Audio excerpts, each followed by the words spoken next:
And I hope you can hear me too, because it suddenly occurs to me that I'm not within range of that microphone. Anyway, my title, of course, comes from Suetonius and from the passage which is the first item in your handout. It was alleged by Livia, and no doubt it may well have been true, that Tiberius brought back in a desperate hurry across the Adriatic while Augustus was dying, did in fact get to Nola in time to have a long and private conversation with Augustus, and we can imagine the sort of things that they had to talk about. But what Suetonius reports is, I know it is commonly believed, he doesn't endorse it, that when Tiberius had left after this confidential talk, Augustus's personal staff heard him say, "Poor Roman people to be under such slow-moving jaws. Miserable popolo Romanum qui subit septam lentis maxillis erit." Such relentless jaws was Barbara Levick's translation, which is a nice one. And Augustus knew, and I'm sure Tiberius knew, and indeed everybody knew, that the Roman people detested Tiberius. And the evidence is quite clear. Most of it does come from Suetonius, and I've got some more passages for you. And Augustus did his best to counter the bad reputation that Tiberius had. And don't think we need to doubt that Suetonius is accurately reporting when he says, Augustus noted these unpleasant and arrogant characteristics in Tiberius and often attempted to excuse them to the Senate and the people, claiming that they were faults of his nature, not his attitude. Now, Naturae vitia esse, non animi. Now, animus, that's interesting. He seems to be saying, both to the Senate and to the people, he seems to be saying, look, it's just his way. He's like that as a person, but his heart's in the right place. Now, what that actually meant, in what sense his heart was in the right place, in what sense his animus was reliable, is quite an interesting point. Anyway, often, we're told, Augustus made these excuses to the Senate and people. Very characteristic of Augustus. So hands-on, so all the time in contact with people, and not just the top brass, but with the Roman people as well, explaining, cajoling, by edicts, by contiones, all sorts of different ways, trying to keep in touch. And a contio, indeed, it was, item 3, in which Augustus weighed up Tiberius's faults and virtues, decided that the virtues were more important, testified on oath at a contio, at a public meeting, that he was adopting him for the sake of the Republic. So it looks as if that reliable animus, as opposed to the vitia naturae, was something to do with politics.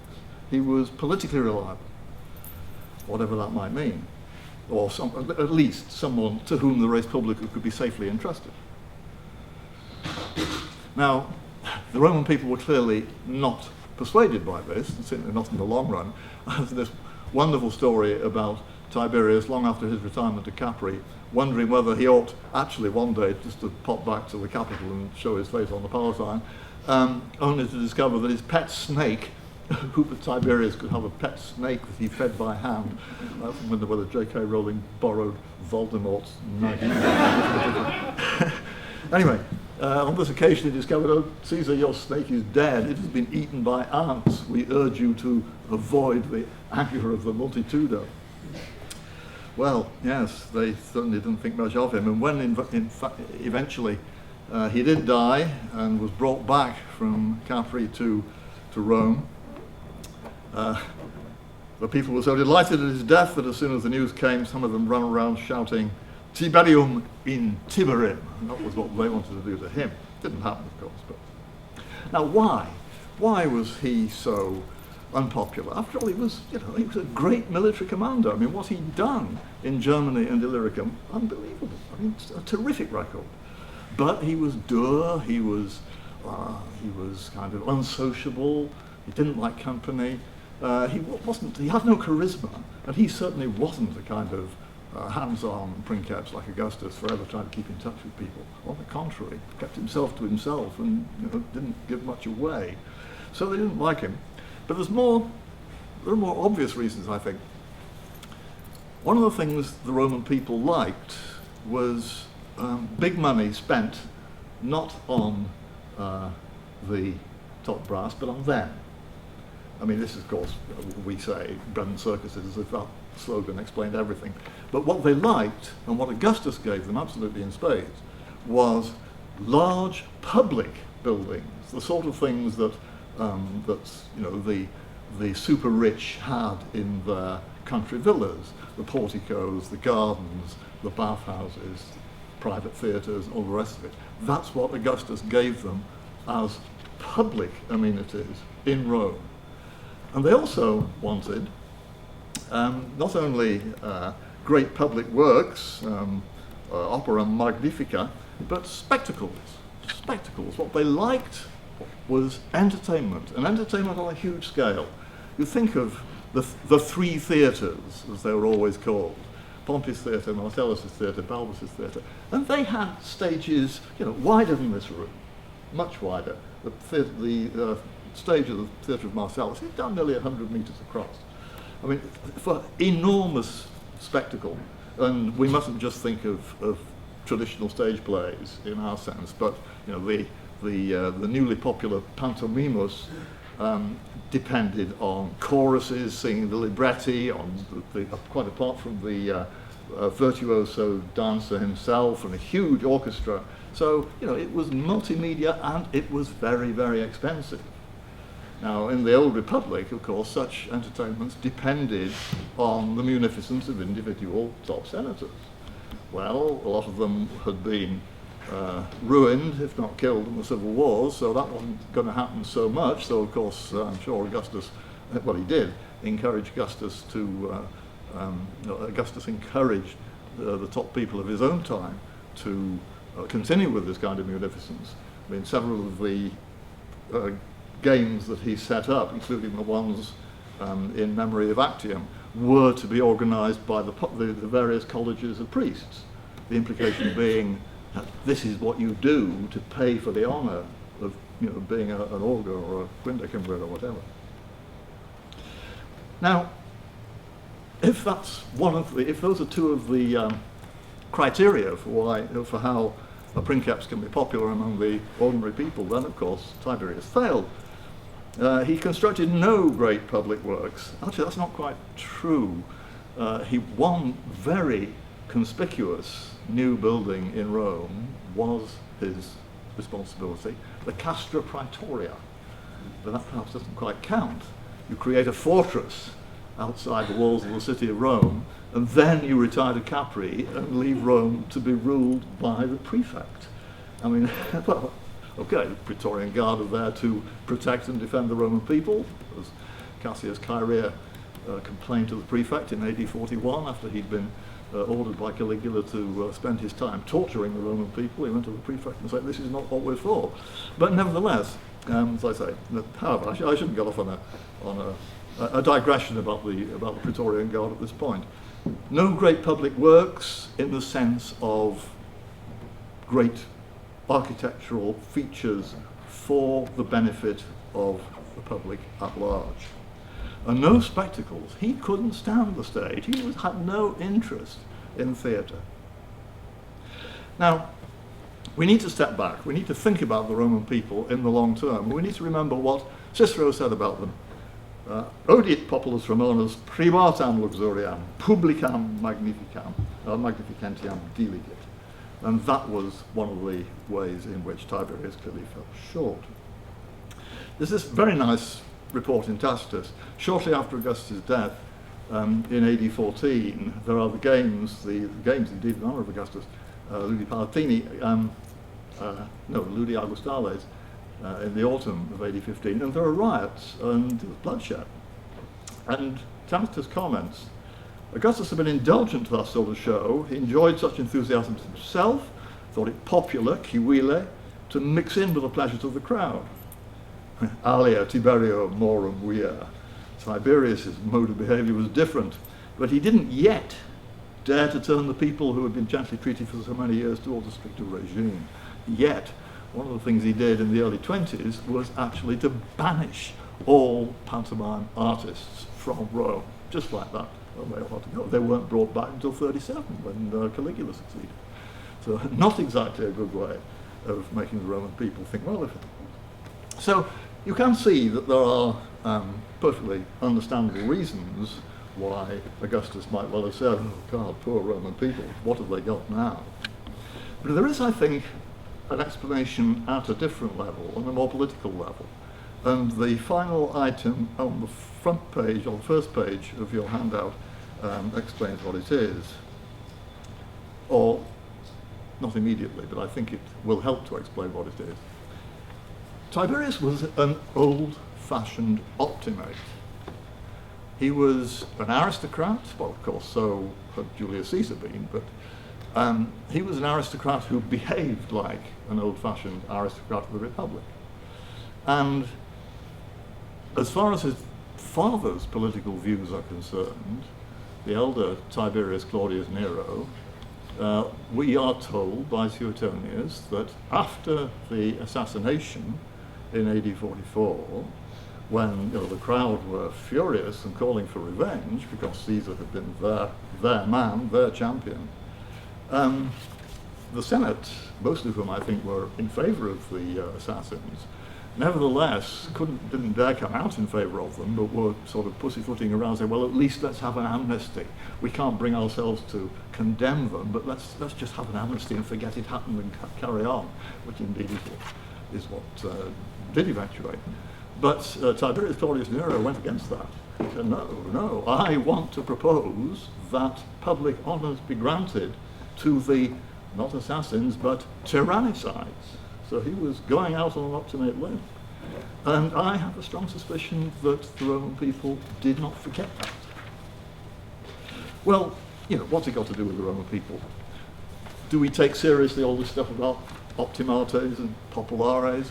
Isn't it obvious that the Roman Republic was simply an optimate, an aristocratic oligarchy in which the only serious politics was the competition between aristocrats and their allies for power and so forth? And we all know, don't we, that to be a popularis was simply a political strategy, a way to get on in politics. And it has been said regularly ever since Gelser 100 years ago, and for most of the 20th century it was taken for granted, I think, by most Roman historians that was how it was, and the ideological basis of Republican politics was simply ignored, simply forgotten.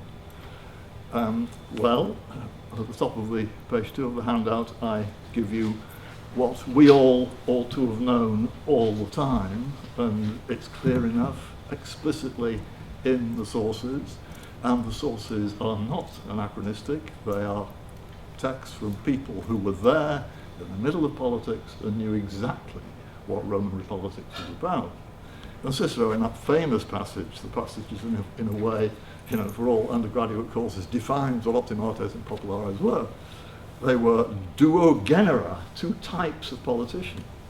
One that looked after the interests of the multitudo, one that looked after the interests of optimus quisque, whoever they may be.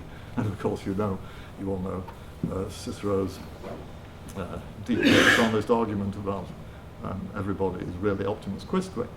And then in Sallust, we all know these passages, but we ignore them. Sallust, in 3 separate works, the Catiline, the Jugurthine War, and the Histories, explains perfectly clearly that the nature of politics in the late 2nd and 1st centuries BC was a contest, a competition, a conflict between, how do you want to call it, the populace and the senatus, or the nobilitas and the populace, or the plebs and the patres, one or other of the two. Now, he was a man who knew what he was talking about. Sallust had been a popularis tribune, and not only that, he'd been a popularis tribune in the year the Roman people burnt down the Senate House. Now, this is serious ideological stuff. It matters what the populares stand for and what the optimates do for the populares to arouse the people against them. Well, what's this got to do with Tiberius? It's got to do with Tiberius because of his adoptive grandfather. If you look at the evidence for if you look at the evidence for Caesar, Julius Caesar that is, it's perfectly clear that he was not only a popularis, the greatest of the populares, and that was recognized at the time, and the passage from Cicero's in Catilina, number 11 on the handout, makes that absolutely explicit. And when he got to be consul, against, of course, the furious opposition of the Optimates, in 59, we know from the best possible evidence, first-hand evidence, Cicero's private letters to Atticus and Quintus and his other friends. And it's clear that the Optimates thought, it's finished, the Republic is over, res publica armissa est. What did they mean by that? They meant that there was a popularis who had got, he hadn't even been a tribune, of course, because Caesar was patrician. He was now doing consular legislation. And what was this awful legislation? It was legislation for the benefit of the Roman people. It was agrarian legislation. It was legislation cutting down on corruption in the provinces. It was, it was all perfectly sensible reforming stuff. And the reaction of the Optimates and of Cicero, it's all over. What can you do about it? In the past, you could either wait for a tribune to go out of office, or you could get his stuff vetoed, or if all else fails, you could beat him to death, which is what they did with Tiberius Gracchus, and what they did, of course, with, we don't know how Sulpicius Rufus died in 88, but it certainly wasn't by legal process. What they did with Claudius, and I'm leaving out the deaths of populares which took place under the supposed justification of the Senatus Consultum Ultimo, which was deeply disputed, but at least that gave some kind of a fig leaf of legality. The Senate empowers the magistrates to take whatever course is necessary. Okay, you kill them. Anyway, so what does Cicero say in 59? One of the things he is reported to have said, he doesn't report it, of course, but he reports somebody saying it of him, what we need is a Servilius Ahala. Servilius Ahala, of course, was famous in the early Republic for having killed a dangerous citizen of the order of a dictator. And a year later, that was in 59, a year later, after Caesar's consulship is over, he goes to Gaul, and towards the end of the campaigning season there, he's negotiating with the German chieftain Ariovistus, who says, look, Caesar, I know about people back in Rome. They write to me, and I know there are lots of nobiles who will be very pleased if I killed you, or if you didn't survive this particular campaign. Well, okay, Caesar would say that, wouldn't he? He's reporting it in his own commentaries. But Ad Familiares 8:14-2, this is a letter of Caius Rufus to Cicero. Caius reports that he's seen Caesar in Cisalpina, and we're in 50. The great campaign, the great command is over. The question is, how is Caesar going to come back to Rome? The Roman people have already given him, by a special dispensation, all 10 of the tribunes signing up to it, the right to come straight to stand for a consulship in absence. Everybody knows he will be elected, and therefore move straight from proconsulship seamlessly into a consulship and not leave the furious Optimates the chance to get him in between. And the furious Optimates know perfectly well that that's what's going to happen, and so they make damn sure that it can't happen. And so they prove, well, let's not prejudge too many of the things that happened at late 50 BC, but let's say that they made it necessary for Caesar either to submit to what they wanted or to cross the Rubicon and start the civil wars. But what Caius Rufus had reported to Cicero was that he'd been talking to Caesar in Cisalpina, and Caesar had said to him, look, I cannot be safe in Rome without my army. That's an astonishing thing to say, isn't it? This is the proconsul of the Roman people, literally of the Roman people, granted his powers directly by them, renewed directly by them through tribunician laws. And he says, I cannot be safe in Rome without military protection. Well, they got their way, And Caesar crosses the Rubicon, and in his famous self-justification, he says, well, I crossed the Rubicon in order to defend myself against the slanders, contumeliae of my enemies. They said he was a tyrant. That is a contumelia. And we can, if we have time in the discussion, we can talk about that, but that's not for this afternoon's purposes. I left my province in order to restore to their proper place the tribunes of the plebs who had been expelled from the city for that reason, under the consultum, it's known as consultum ultimum.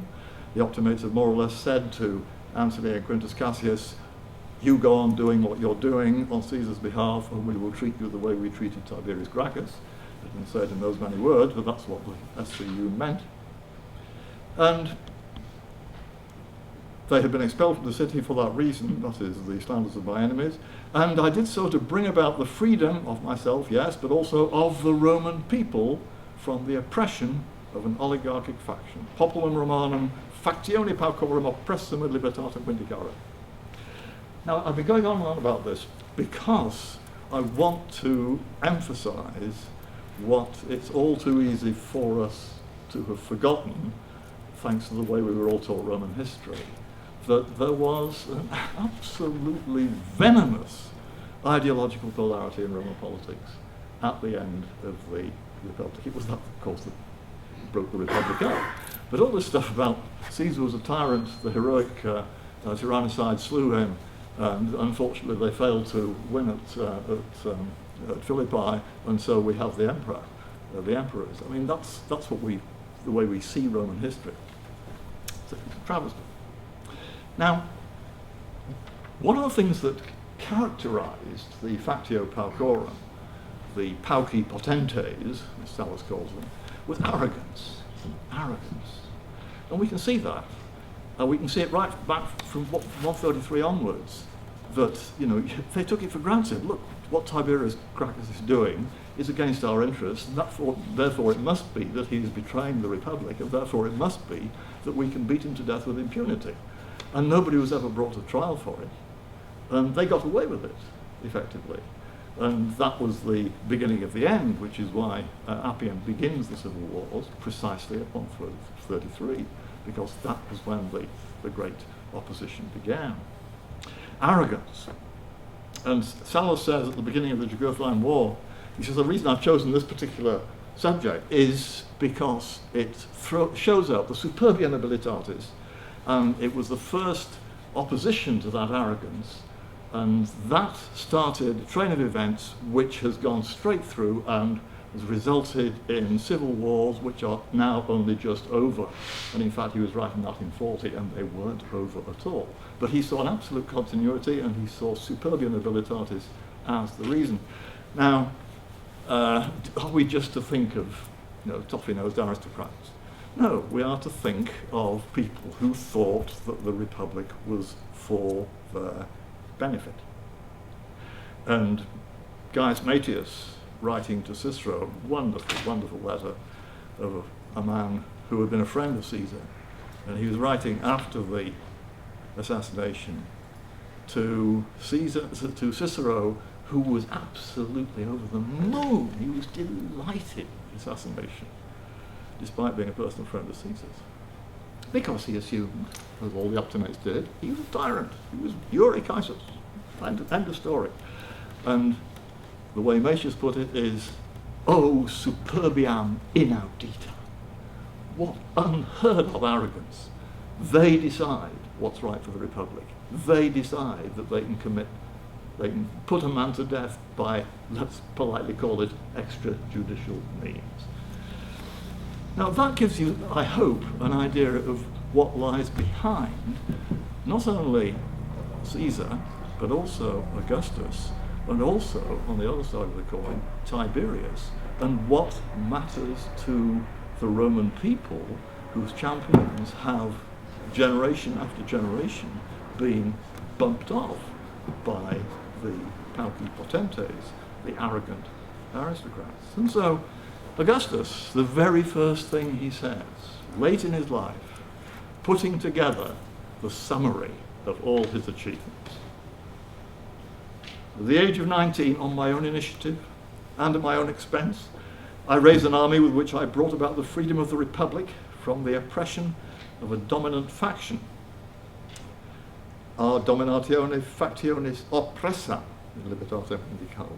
Very close to the self-justification of his adoptive father in 49, though he uses res publica rather than populus Romanus because, as we shall see, what he wanted to do was be inclusive. He didn't want to be just a popularis. He was, of course, a popularis. That's why he was Caesar. That's why we shouldn't call him Octavian, because he never called himself that. He was Caesar. He had the name. As Anthony says, you owe everything to that name. And he did. And the question is, who are this? Who are these factiosi? Who are this dominant oligarchy? And I raise that question because if you use the res gestae, of course you must use Alison Cooley's commentary. It's a brilliant piece of work, a terrific piece of work. But yet even she, and I cite her by name only in order to show a fortiori, if a scholar of her quality can get this wrong, then that shows how wrong everybody always gets it. She assumes it's Antony's, friends, but it's not. All you have to do is look at the Greek. The Greek doesn't know how to translate factio, so it explains who they were, and they were the conspirators. They were the assassins. They were the, quote, liberators, the, quote, tyrannicides. And that was the people whom Caesar, soon to be Augustus, raised the army to destroy. And indeed, in the very next paragraph of the res gestae, he says, "Those who slew my father I defeated twice in battle at Philippi."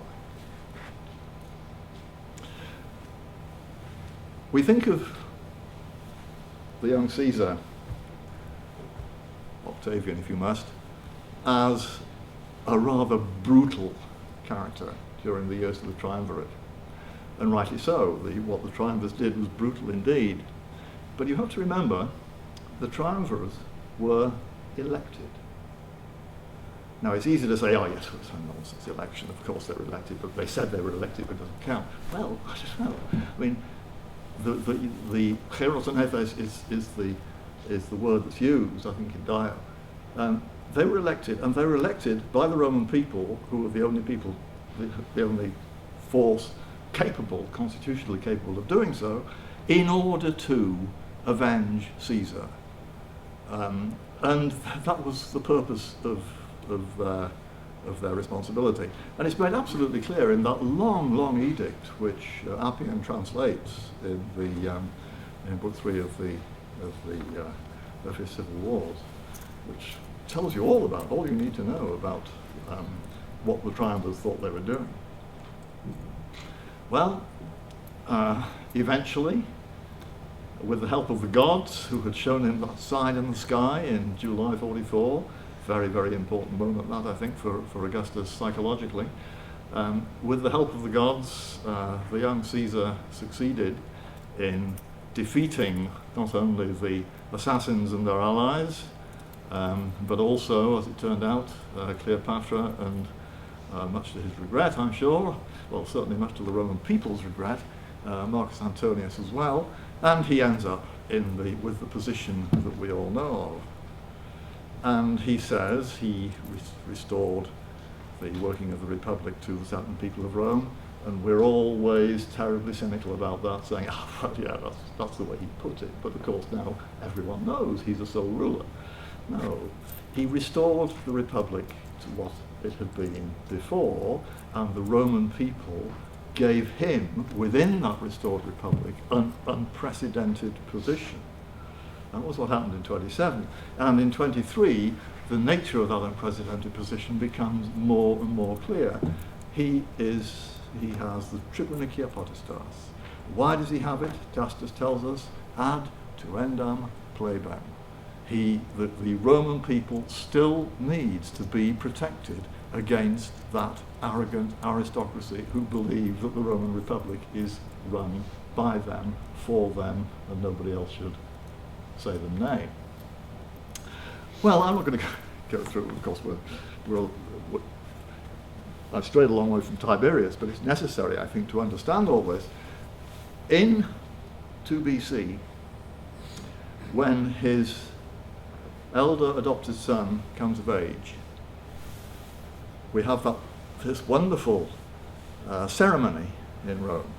The Roman people, or representatives of the Roman people specifically, had gone to Rome, had gone to Augustus at Anzio, saying, look, we want to make you pater patriae. And he had said, no, I don't want it from you, I want it from everyone.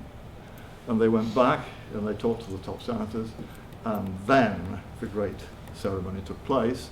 Messala Corvinus, who had fought at Philippi, gave the statement, which Suetonius quotes, as he says, verbatim: the Senate, in consensus with the people of Rome, senatus consentiens cum popolo Romano, te con salutat patriae patrem. Really emphasizing it. The great stasis is over. The great curtamina plebis et patrum is over.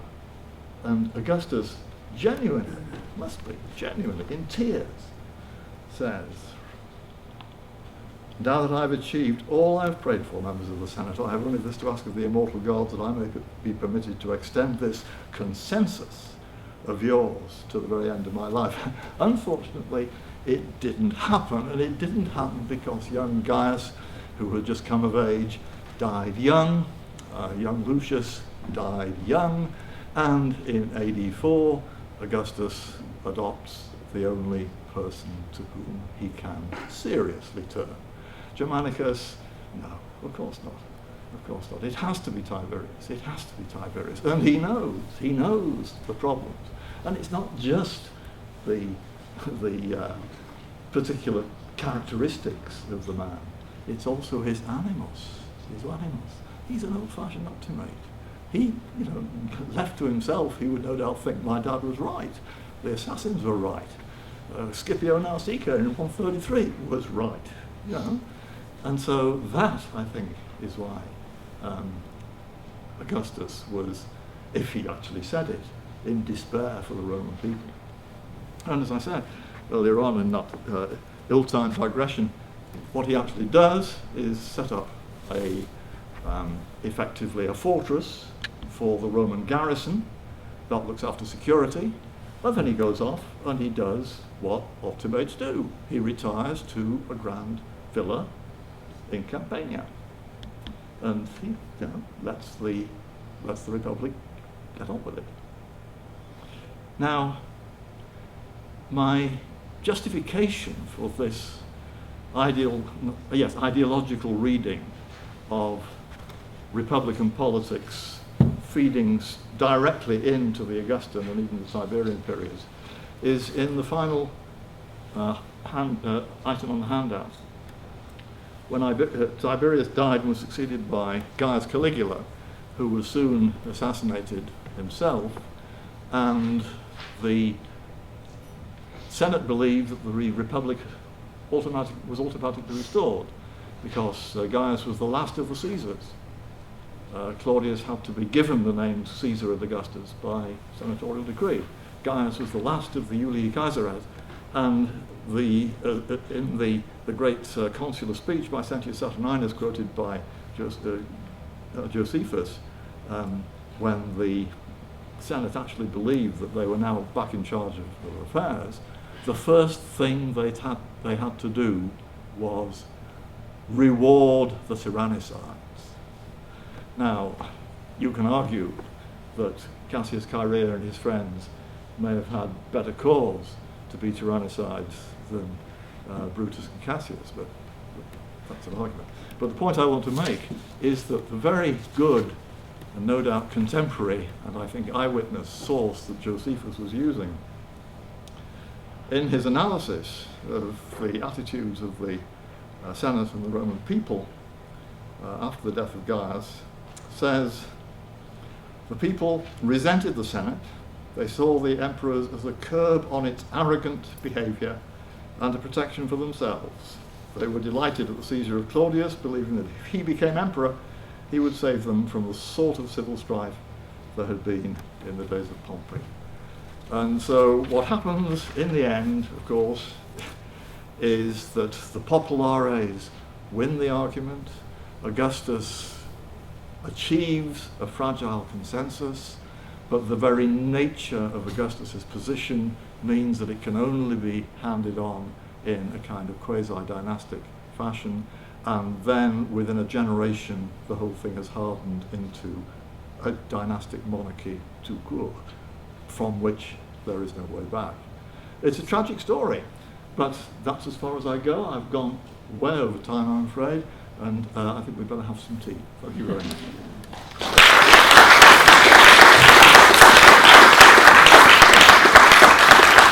Thank you very much, Peter. You didn't go over it. And we do have a bit of time because we've got a generous half hour for tea, so we can easily afford a few minutes to have questions.